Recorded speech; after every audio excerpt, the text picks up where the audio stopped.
Welcome back to the deep dive.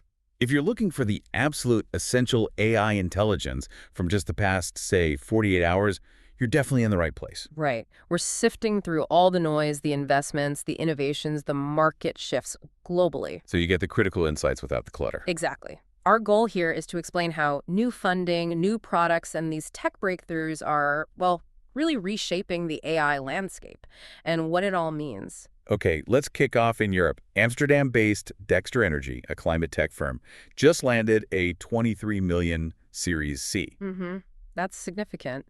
And it's not just the money, is it? It's a real vote of confidence in predictive AI for, optimizing renewables. How does that work exactly? Their AI, it predicts generation. Yeah, it forecasts renewable output, battery storage needs with pretty high accuracy. This lets utilities make much smarter trading decisions. So real efficiency gains in clean energy, AI delivering tangible business value there. Precisely. Financial and operational wins. Now, still in Europe, with all this innovation comes the question of oversight. The Stanford AI Auditing Conference was just held in Seville. Right, hosted by ECAT. They brought together, over 40 global experts? Yeah, focusing on AI auditing, trying to set some ground rules, these minimal viable audit benchmarks. But how do you audit AI that's changing so fast? Well, that's the core challenge, isn't it? The minimal viable audit idea is meant to be flexible. Flexible how? It's about setting essential standards, transparency, fairness, but not being so rigid you stifle the tech.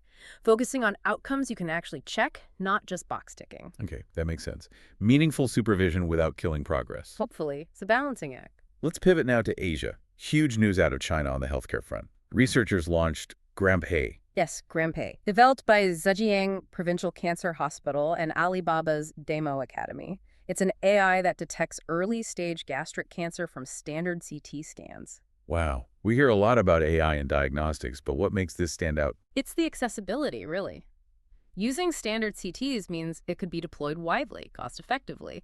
It uses deep learning to spot subtle signs often missed by the human eye. And for gastric cancer, early detection is critical. Absolutely life-changing. Survival rates jump from below 30% to over 90% with early diagnosis. Given China's high rates, this could be a massive public health win, a potential game-changer for screening globally. Meanwhile, Japan just enacted its first big AI law. They're calling it a soft regulation approach. Right, quite different from the EU's AI Act. Japan's focus is more on promotion guidelines, government support, boosting competitiveness. So fewer hard rules. Is there a risk there, a trade-off? That's the calculation they're making. They hope it attracts AI talent and investment. Yeah. The trade-off might be an enforcement and accountability down the line. It relies more on industry playing ball, We'll have to see how that unfolds. Okay, shifting regions, Americas and the Middle East.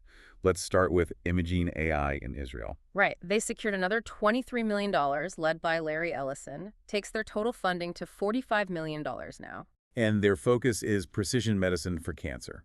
Exactly.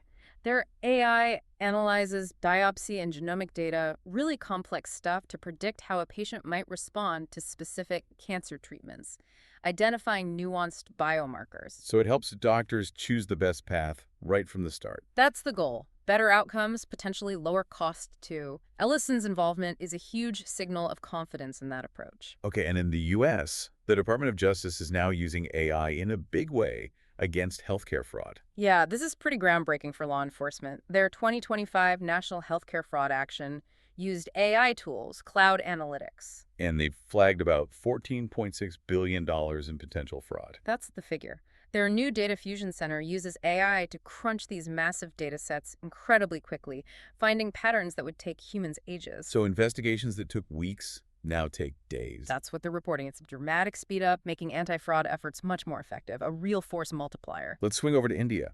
Their startup scene pulled in $5.7 billion in the first half of 2025. That's up 8%. And AI is a major hotspot within that funding surge.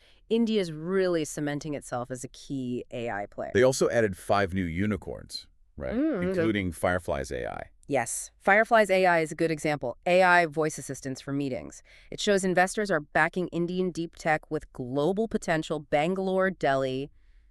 These hubs are buzzing. Now, globally, even the giants are shifting.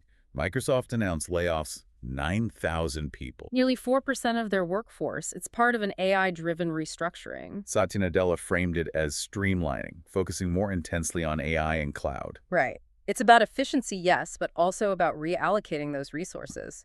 They're planning a massive $80 billion infrastructure investment alongside So this. savings from restructuring get plowed back into AI, R&D, and infrastructure. Exactly. It shows how central AI has become to their strategy. It's not just a feature, it's reshaping how these huge companies operate. It's a trend we're seeing across the industry. But amidst all this progress, there are still limits, right? There was that study from Carnegie Mellon and Duke. Ah, yes, highlighting a key limitation of current AI agents. They found something like a 70% failure rate on complex tasks. Complex tasks, meaning. Things requiring knowledge across different domains or, significant human interaction and understanding, tasks needing real-world context or nuanced communication. So AI is great at specific things, but general intelligence is still a ways off. Precisely. The study underscores that AI agents are powerful tools, but they work best with humans. For complex problem solving, that human-AI collaboration is still absolutely essential right now.